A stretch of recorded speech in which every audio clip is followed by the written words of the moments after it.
ఈ రోజుల్లో cinema hit కావాలంటే ప్రేక్షకులు డిసైడ్ చేస్తారా లేదా సోషల్ మీడియా వాళ్ళు డిసైడ్ చేస్తారా? అసలు రహస్యం ఏంటో ఇప్పుడు మనం తెలుసుకుందాం. 1990s లలో సినిమా ఫలితాన్ని ఎవరు నిర్ణయిస్తారు? 1990s లలో ఒక సినిమా విడుదలైతే కేవలం మౌత్ టాక్ ద్వారా మాత్రమే బాగుందా లేదా అని చెప్పేవారు. ఒక సినిమా ఫలితం పూర్తిగా తేలడానికి కనీసం 2 వారాల సమయం పట్టేది. ఒక ఉదాహరణ చూద్దాం. నాగార్జున నటించిన అన్నమయ్య సినిమా మొదటి 2 వారాలు అంతంత మాత్రంగానే ఆడింది. ఆ తర్వాత ఈ సినిమా ప్రపంచం సృష్టించింది. కేవలం మౌత్ టాక్ ద్వారా మాత్రమే సినిమా సూపర్ హిట్ అయింది. కానీ మౌత్ టాక్ ప్రేక్షకులకి చేరువ కావడానికి 2 వారాల సమయం పట్టింది. చిరంజీవి నటించిన అల్లుడా మజాగా సినిమా కూడా బాగలేదని టాక్ వచ్చింది. కానీ ఈ సినిమా మౌత్ టాక్ వల్ల సూపర్ హిట్ అయింది. అప్పట్లో సినిమాలు తక్కువ ఫ్రెండ్లతో విడుదల చేసేవారు. సినిమాలకు లాంగ్ రన్ ఉండేది. యావరేజ్ సినిమాలు 100 రోజులు ఆడేవి. సూపర్ హిట్ సినిమాలు 175 డేస్ ఆడేవి. 100 డేస్ సెంటర్లు 175 డేస్ సెంటర్లు అలా హిట్ ఫ్లాప్ అని చెప్పేవారు. ఇంకొక విషయం ఏంటంటే అప్పట్లో చిన్న సినిమా పెద్ద సినిమా అనే తేడా లేకుండా హిట్ అయితే కలెక్షన్స్ బాగా వచ్చేవి. ఈ కాలంలో సినిమాలు పెద్ద పెద్ద సెంటర్లలో విడుదల కావడంతో సినిమా మౌత్ టాక్ తెలియడానికి వారం రోజుల సమయం పట్టేది. కేవలం రేట్లు తక్కువగా ఉండేవి. ఈ కాలంలో వినోదం అంటే కేవలం సినిమాలు మాత్రమే. అందువల్ల సినిమాలు ఎక్కువ రోజులు నడిచేవి. థియేటర్లలో విడుదలైన సినిమా టీవీలో రావడానికి ఎక్కువ సమయం పట్టేది. అందరి ఇంట్లో టీవీ ఉండేది కాదు. కావున సామాన్య ప్రజలు థియేటర్లలో చూడడానికి ఎక్కువగా ఇష్టపడేవారు. 2000వ సంవత్సరంలో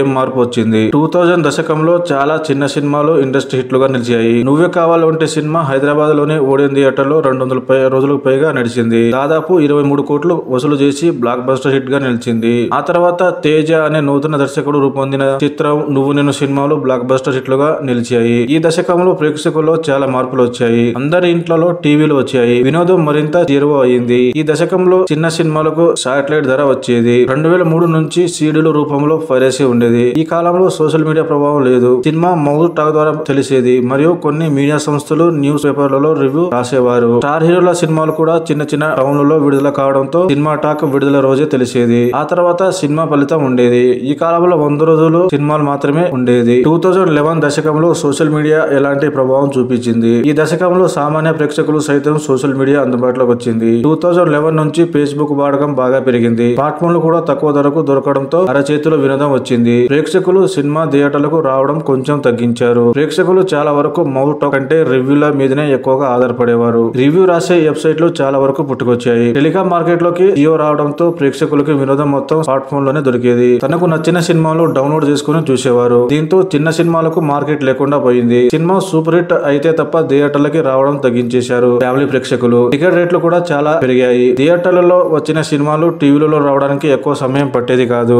ఎక్కువ శాతం ప్రేక్షకులు టీవీలలో చూడడానికి ఇష్టపడేవారు. ఈ దశకంలో యూట్యూబ్ లలో రివ్యూ చెప్పేవారు ఎక్కువగా అయ్యారు. సినిమా చూసిన ప్రేక్షకులు తమ అభిప్రాయాన్ని సోషల్ మీడియాతో పంచుకునేవారు. అది చూసి కొంతమంది ప్రేక్షకులు సినిమా చూడాలా వద్దా అని ఆలోచించేవారు. సినిమా ఫలితం మౌత్ టాక్ అంటే సోషల్ మీడియాలో రివ్యూ చూసి సినిమాకి వెళ్లడం అలవాటు అయిపోయింది. చిన్న సినిమాలు సూపర్ హిట్ అయిన సందర్భాలు చాలా తక్కువ. 2018 నుంచి సినిమా ఫలితం మొత్తం సోషల్ మీడియా చేతులకు వెళ్లిపోయింది. ఒక సినిమా ఫలితం అర నిమిషంలో తెలిసిపోయేది. 2019 నుంచి ఓటీటీల ప్రభావం ఎక్కువైంది. 2020 నుంచి పూర్తిగా సోషల్ మీడియా చేతులకు వెళ్లిపోయిన సినిమా ఫలితం. కరోనా తర్వాత ప్రేక్షకుల టేస్ట్ మొత్తం మారిపోయింది. వారు కోరుకున్న సినిమాలు ఇంట్లోనే కూర్చొని చూసేవారు. థియేటర్లకి రావడం పూర్తిగా తగ్గించేశారు. సినిమా ఫలితం మాత్రం సినిమా విడుదల కాకముందే తెలిసేది. ఈ కాలంలో మౌత్ టాక్ అనేది లేదు. అంతా సోషల్ మీడియా టాక్. ఒక సినిమాను పైకి లేపాలన్నా సోషల్ మీడియా, ఒక సినిమాకు కింది పడేయాలన్నా సోషల్ మీడియానే అయిపోయింది. ప్రతి నిమిషం సినిమాలో ఏం జరుగుతుందో రివ్యూ రావడం మొదలైంది. Teaser review, first look review అని ఇలా చాలా రివ్యూలు వచ్చేసాయి. చిన్న సినిమాలకు అసలు స్థానం లేకుండా పోయింది. హిట్ అయిన సినిమాలు థియేటర్లలో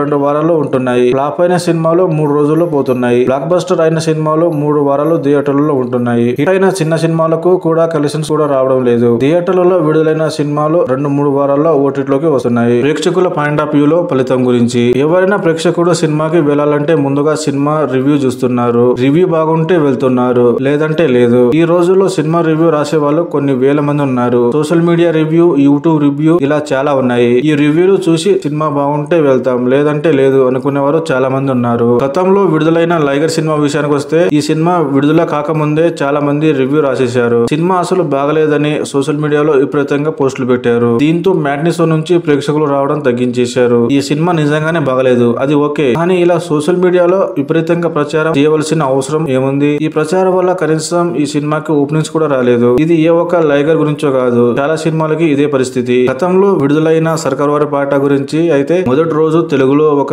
ఛానల్ వాళ్ళు లైవ్ పెట్టి టెలికాస్ట్ చేశారు. సినిమా అసలు బాగలేదని. కానీ వారి అంచనాలు తప్పాయి. ఈ సినిమా సూపర్ హిట్ అయింది. ఈ ఛానల్ పై చాలా విమర్శలు విమర్శలు వచ్చాయి. ఈ రోజుల్లో మౌత్ టాక్ అంటే సోషల్ మీడియా టాక్ ఎక్కువగా జనాల్లోకి పోతుంది. సోషల్ మీడియాలో ప్రచారం చేసే వాళ్ళు ఒక గ్రూప్ గా ఏర్పడతారు. ఆ తర్వాత సోషల్ మీడియాలో negative reviews hash tags trend చేస్తారు. వీళ్ళు ఈ హ్యాష్ ట్యాగ్ లను కొన్ని వేల మందికి పంపిస్తారు. దీన్ని చూసి సాధారణ ప్రేక్షకులు, ఫ్యామిలీ ప్రేక్షకులు సినిమాకి రాకుండా ఉంటారు. దీనివల్ల యావరేజ్ అయ్యే సినిమా ఫ్లాప్ అవుతుంది. సూపర్ హిట్ అయ్యే సినిమా యావరేజ్ దగ్గరే ఆగిపోతుంది. ఫ్లాప్ అయ్యే సినిమా డిజాస్టర్ అవుతుంది. సినిమా యూనిట్ నిజం తెలుసుకునేసరికి జరగాల్సిన నష్టం జరుగుతుంది.